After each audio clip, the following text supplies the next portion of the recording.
বেশ কিছুদিন পরে আপনাদের সাথে আমি আজকে একটা নতুন রেসিপি শেয়ার করব। হ্যালো ভিউয়ার্স, আসসালামু আলাইকুম। কেমন আছেন সবাই? কি রান্না করছি বলেন তো?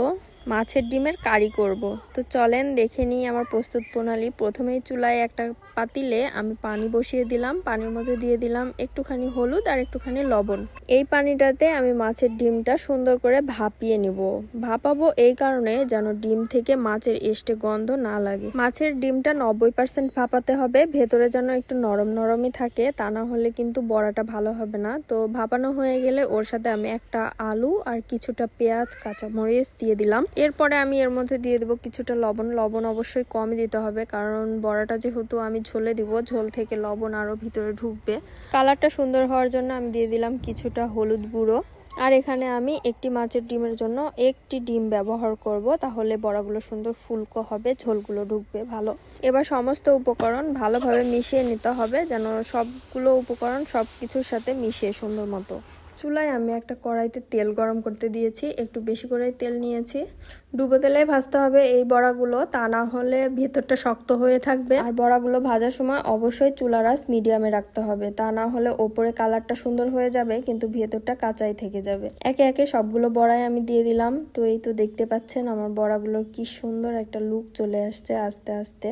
আমার বড়াগুলো ভাজা হয়ে গেছে, এখন আমি এইগুলো তুলে নিব। এখন থেকে মাছের ডিম আর ফেলে না দিয়ে এইভাবে বাসায় একবার হলেও ট্রাই করে দেখবেন, খেতে কিন্তু অনেক মজা লেগেছিল আমাদের। মাত্র একটা মাছের ডিম থেকে আমার এতগুলো বড়া হয়েছে। তো এইভাবেও খেতে পারবেন আপনারা ভাত দিয়ে, কিন্তু আমি আজকে ঝোল করব আলু দিয়ে। মাছ ভাজা হয়ে গেলে ওই একই তেলে আমি আলুগুলোও ভেজে নিয়েছিলাম। এরপর একটা কড়াইতে কিছুটা পেঁয়াজ কুচি আর দিয়ে দিলাম একটু কালো জিরা। কালো জিরাটা দিলে তরকারিটা খেতে অনেক ভালো লাগে। এই তরকারিটাতে তেমন কোনো মশলা ব্যবহার করা লাগবে না, শুধু আমি আদা রসুন আর জিরে বাটা নিয়েছি, লবণ হলুদ আর শুকনো মরিচের একটু গুঁড়া দিয়েছি।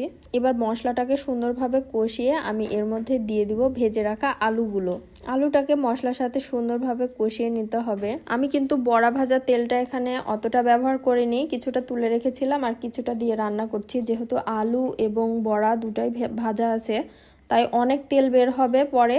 আলু ভাজা হয়ে গেলে আমি দিয়ে দিব ঝোল। ঝোল একটু বেশি করে দিতে হবে, কারণ বড়াগুলো যখন আমি ঝোলে দিব তখন ঝোলটা একদম টেনে নিবে। আলুতে বলক চলে আসলে দিয়ে দিব ভেজে রাখা বড়াগুলো। ঝোলের পরিমাণ অবশ্যই একটু বাড়িয়ে দিবেন, তা না হলে কিন্তু পরে একদম সব শুকিয়ে যাবে, তরকারিটা ভালো লাগবে না খেতে। এবার 2-3 মিনিটের মতো চুলার উপরে হালকা আঁচে রান্না করে নিলেই হয়ে গেল তরকারি রেডি। তো উপরে আমি কিছুটা ধনেপাতা কুচি করে দিচ্ছিলাম, কারণ শীতের সময় তরকারিতে ধনেপাতা কুচি না দিলে ভালো লাগে না খেতে। এই তো আমার রান্না রেডি। তো দেখেন কি সুন্দর একটা কালার এসেছে। দোয়া করি সবার জন্য, ভালো থাকবেন সবাই, আমাদের জন্য দোয়া করবেন। আল্লাহ হাফেজ।